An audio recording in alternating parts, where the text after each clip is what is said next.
Hi, my name is Gwendolyn Lambert Smalls, and I am with Windshield About Break podcast. Tonight's podcast is HBCU caught up in the Havana Syndrome Matrix. So, for those of you who don't know what HBCU stands for, it stands for Historical Black Colleges and Universities.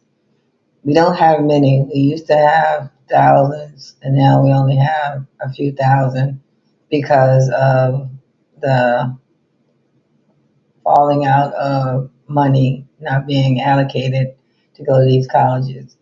And for those of you who don't know what Havana Syndrome stands for, and they're predominantly black schools. And for those of you who don't know what Havana Syndrome is, Havana Syndrome matrix is the frequency that I hear every day in my ears. It's constantly buzzing my ears every single day. And my tongue hurts and my head hurts because it's whining all the time. That's what that is. Obama called it Havana Syndrome in 2016 when he went to Cuba, and Biden signed it into law in 2021. But it's only for military people who've been in the embassy or been on Camilla Harris's plane. Those are the only ones who are able to get compensation as well as mental health therapy. But I'm not. But today I'm talking about the matrix. The Henrietta Lacks is coded around my family. And when I was a little girl, to start out by naming the schools, when I was a little girl, I asked my dad for a dog. And he gave us a dog, and we called him Frisky.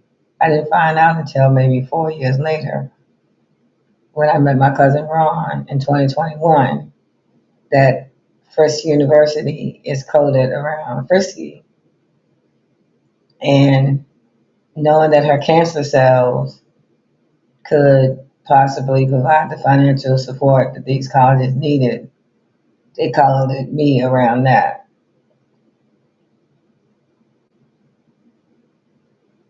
I want to say that also they coded my date boyfriend that I used to date, who used to play for the New York Knicks. His name is Anthony Mason, and he played number 14. And he went to Tennessee State. That's another HBCU that's coded around me. Like I said, with my husband's coding of October 31st, 64. October is when Henrietta died. 31 is when she was 31 years old. And 64 was when her cancer cells were sent to space by the government, U.S. government, without the family consent or knowledge. Well, and we also lived in Yankee Stadium, where the zip code is 10451. So if you put a slash or a hyphen between 10, that's October 04, that's October 4th, the day she died. 51, that's the year she died, 1951. So with Anthony Mason, he went to Tennessee State. But I asked him a question one day when we went out on a date, and I was like, do you chose to go to a school outside of New York City? Because New York City is big and New York City got a lot of schools. And he said no. He chose Tennessee State because Fisk University, that's what all the girls are. So I was like, oh, okay, that's what all the girls are. But not only that, Mary McLeod Bethune-Cookman, she also is an HBCU. She started HBCU with only $1.50. Yes, only $1.50. And she is the great great aunt of friends of mine. We grew up in the same neighborhood. So we got Fisk University, we got Tennessee State, now we got Bethune Cookman. Bethune Cookman was a young black woman who was in politics. She also was very close to Roosevelt, Eleanor Roosevelt. They were really good friends. She started the pension fund, the United Negro Women's Fund. She started voting rights for black women. She did a lot. And one day my sister came home and she said, y'all would never believe what Nikki told me today in class, what she did in class today, because everyone had to come with a project. So that project was whatever you want to report on. So she decided to report on her own. And I have Havana syndrome, so I'm a little slow tonight because it's been really activated the last few weeks, and it's been having me talk slow and my voice is kind of like cracky. But never mind that. I'm used to it. I've been having this thing on me for 24 years, going on 24 years now. So getting back to Nikki, Nikki did a report on a lady called Mary McLeod with them, and she said, come to find out that that's Nikki's aunt.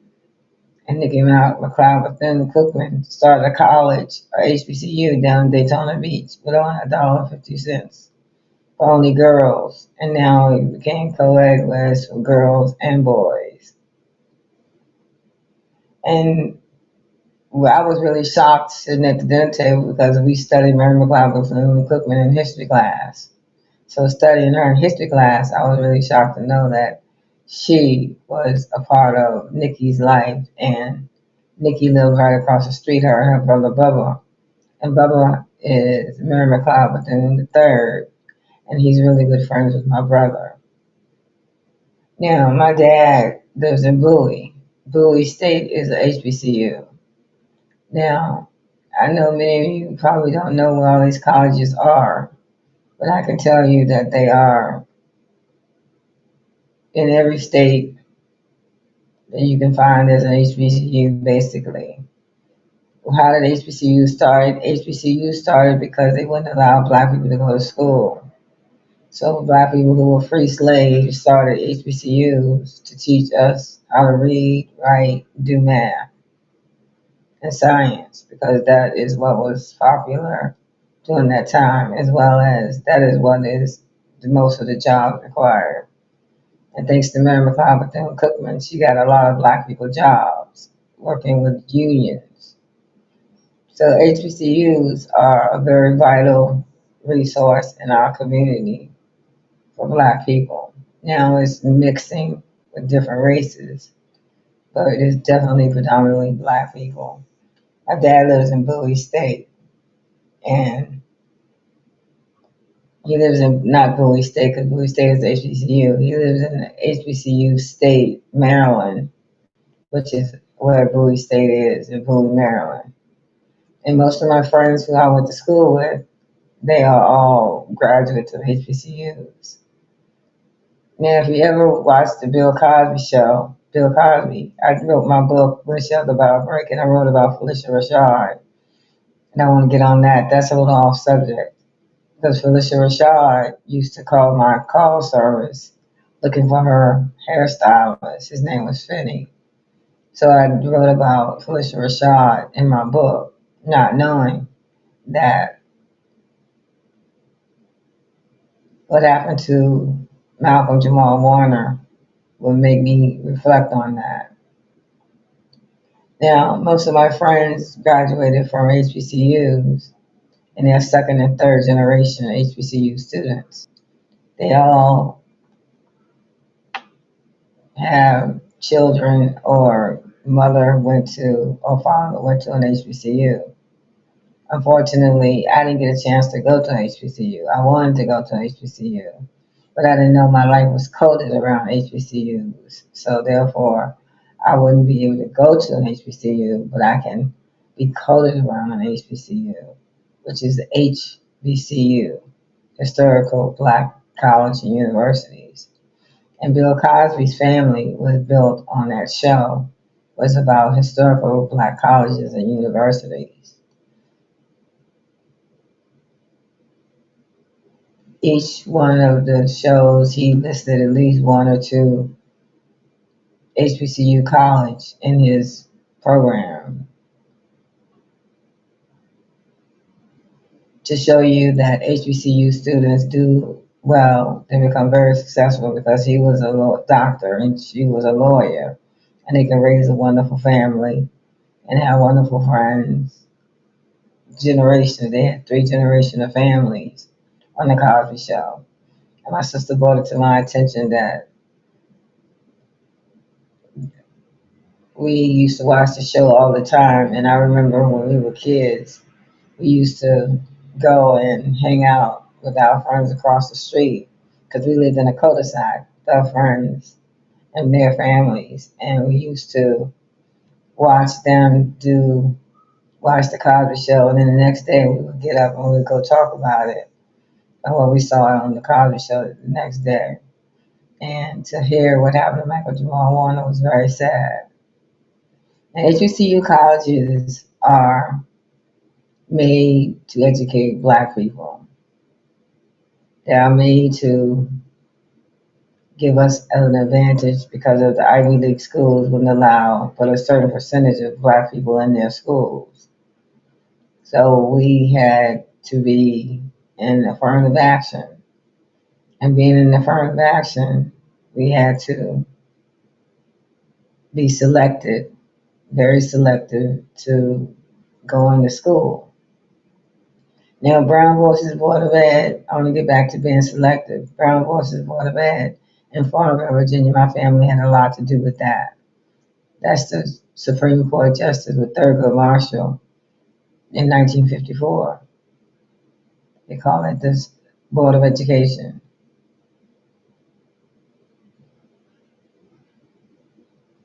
And he had a lot to do with that,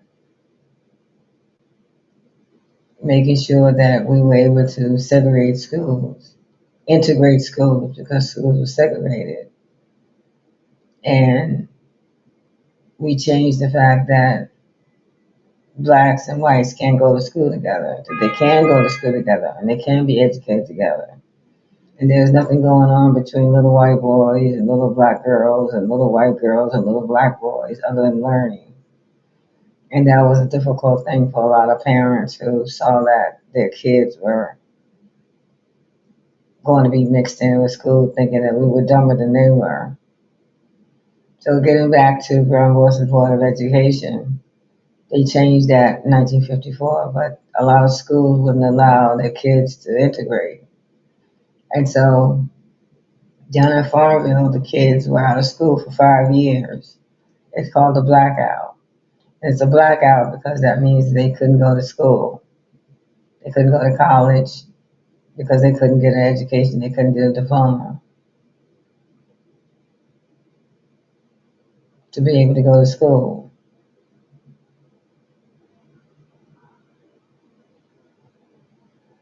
So a blackout is when you can't go to school, and a lot of kids didn't graduate. A lot of them moved out of town because they were threatened.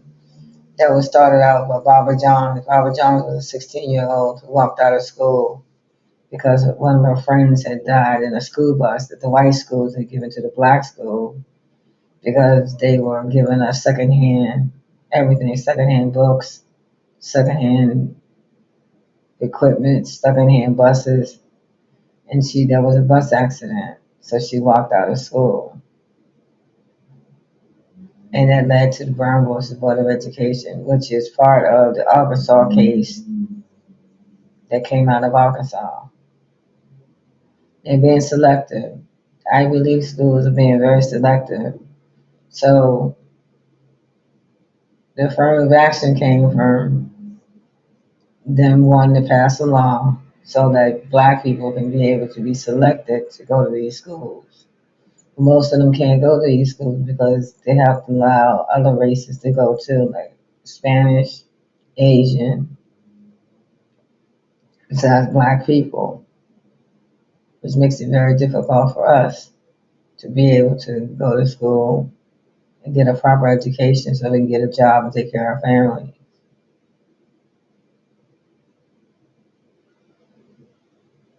But the Brown Voices Board of Ed tried to make sure that that happened, but it didn't happen. But eventually it did, and now they're about to segregate schools again and communities with regentification. I regentrifying our neighborhoods, regentrifying our families, and keeping us away from white people keeping themselves away from us. But I want to get back to speaking on HBCUs. Now, HBCUs is historic black colleges, but they also have different percentages of other races that do attend their school. You got Howard University, you got Hampton, you got Norfolk State, Virginia State, Spelman, we got Bowie, and my dad, who named my dog Frisky, He's the one that gave him the name Frisky. And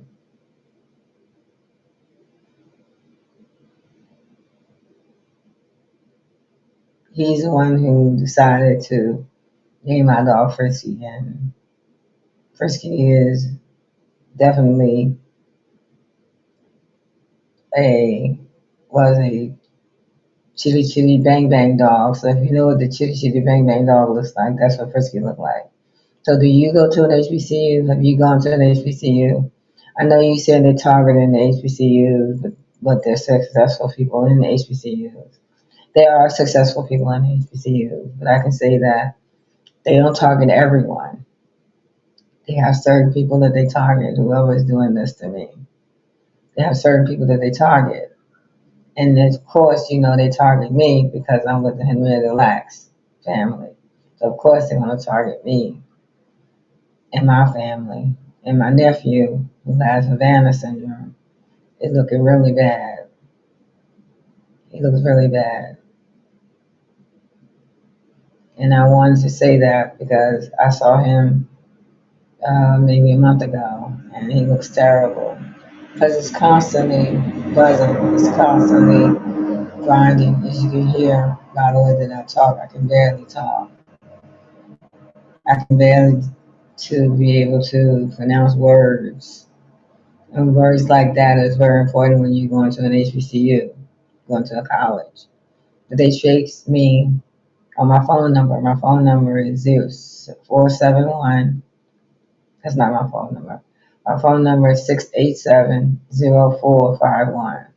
They also track me on my phone because you put 04, that's October 4th, 1951. That's the same year that she died, the same day that she died. So they are tracking me because of her. So I would like my podcast to be a lot longer tonight, but unfortunately, because of the Havana syndrome, it won't be as long as it should be. I do want to say this about Malcolm Jamal Warner. Malcolm Jamal Warner was a very good guy. He was really trying to help out the black community. I saw part of his podcast, and his podcast was very interesting. It was very good, and he talked a lot about interviewing people on black neighborhoods and black communities. Like not all black people. Not all black people are poor. Not all black people are rich. Not all black people are not poor. Not all black people don't go to school. Not all black people live a certain way. And that's the name of this podcast. Not all black people. Not all blacks. So that was something that was very interesting to me when he died. I learned that. I didn't know that before because otherwise I would have been watching his show because I could learn something from him. And from Foolish Rashad that I put her in my book, which is ironic that she's in my book and I wrote about her. And she is the mother of HBCUs, in my opinion, because she had the most beautiful presence about herself. And she was motherly to everyone. You could tell she was a mother to every single person. I don't care what color you are, but definitely the black community. And the black community realizes that after Jamal Warner died, that the Cosby Show was definitely a hit show. It definitely was a show that you want to talk about when you're talking about HBCUs, historical black colleges, and you don't want to lose that. You don't want to lose the fact that historical black colleges is the reason why a lot of black people have been successful because of that. I also want to say that Bill Cosby was definitely did wrong. I believe he was did wrong because of the historical black colleges and because he was trying to represent the black people in a way that no one else did. No one came out with HBCUs, no one came out with colleges that were geared toward Black people. It's almost like it's a curse to do things for Black people. And I feel that this Havana syndrome is definitely a curse because it's definitely doing some strange things to me lately.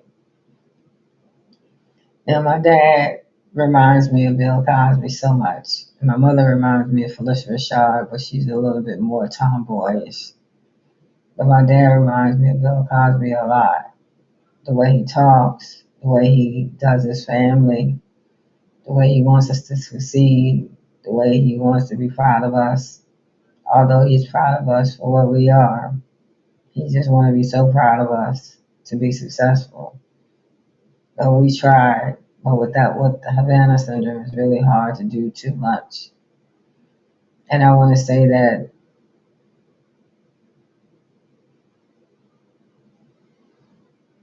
I'm so grateful that my dad was able to be the person that he was so that he can be able to take care of his family. And he did a great job of doing that. So whenever I think of Bill Cosby, I think of my dad.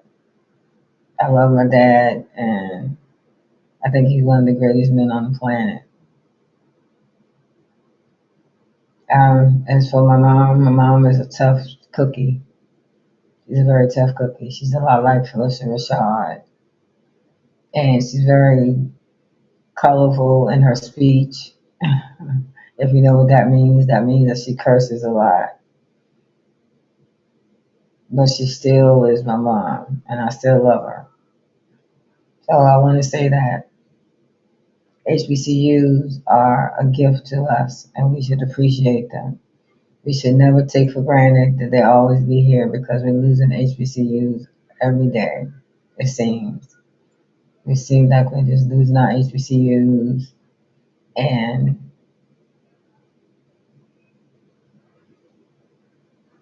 most people don't realize how important a HBCU is to a Black child.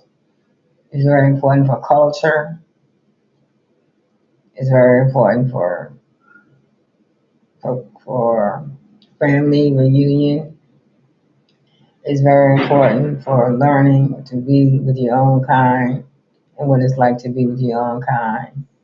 It's very important for you to learn what it's like to be with around your own people.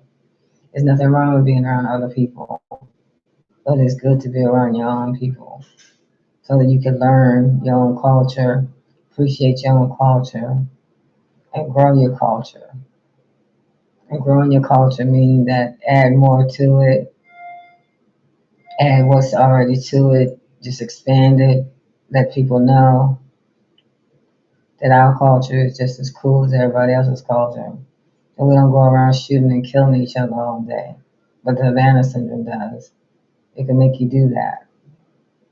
That's the part about the Havana syndrome some people don't understand, is that it can make you kill people. It can make you hurt people, harm people. And that's why when I look at Chicago and I see what Chicago is doing, it's really upsetting to know that Chicago is always still shooting and killing people out there. It's almost like whenever we have COVID or pandemic or something that keeps us inside, when we come outside, the killing starts all over again. And I don't understand that. I understand it, but I just don't understand how come people are not getting it about the Havana syndrome. Havana syndrome is a frequency that Obama called Havana syndrome when he went to Cuba in 2016. And he must have saw something over there in Cuba, the reason why he called it Havana syndrome. I'm not sure, but I know that I'm part of this matrix, if I can pronounce it correctly.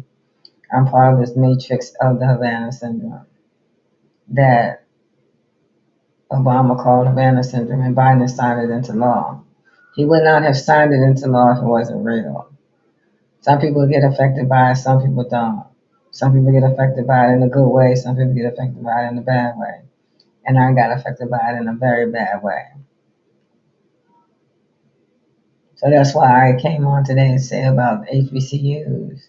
They know that the HeLa cancer cells that my cousin Ron Lack's great grandmother, not great grandmother, his grandmother gave to the world. That's the monkeypox, COVID, HIV, cancer drugs. It was sent to the moon in '64, tested in the atom bomb, dog food, tape, cosmetics, hair products, dentistry products, you name it.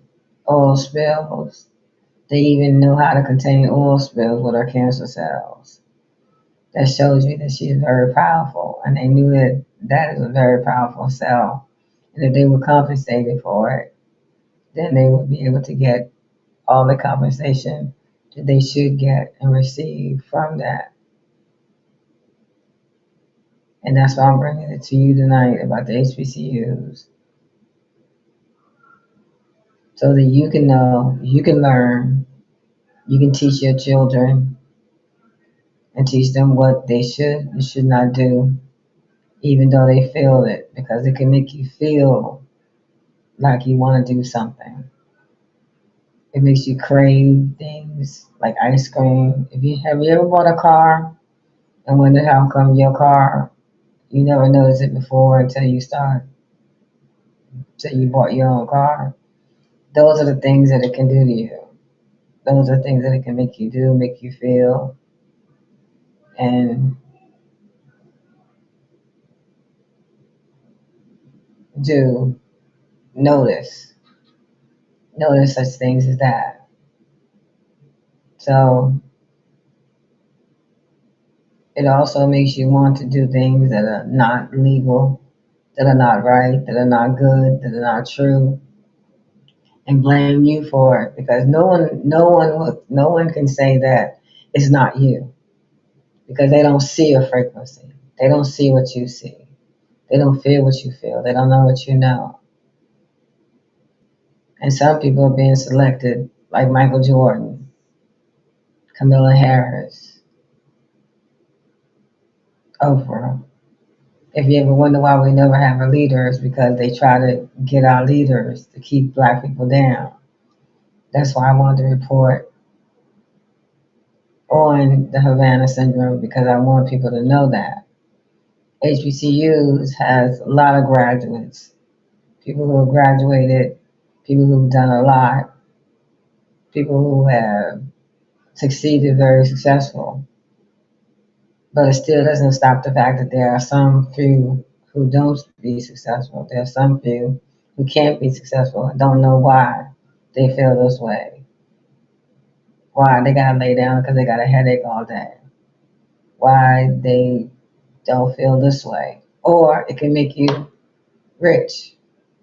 It can make you very successful, make you rich, make you very respected in the community, make you a judge, make you a lawyer, make you Elon Musk, make you a Mark Zuckerberg. It can do all those things. And by me talking like this, you can see and hear that this is what the Havana Syndrome had done to me. And so that's why I reported on the HBCUs, because I want the HBCU community to know that this thing is out here. And if it's bothering you, and if you can't sleep while you're studying, or you can sleep while you're studying, or you can't, or you forget something, it makes you forget. It also makes you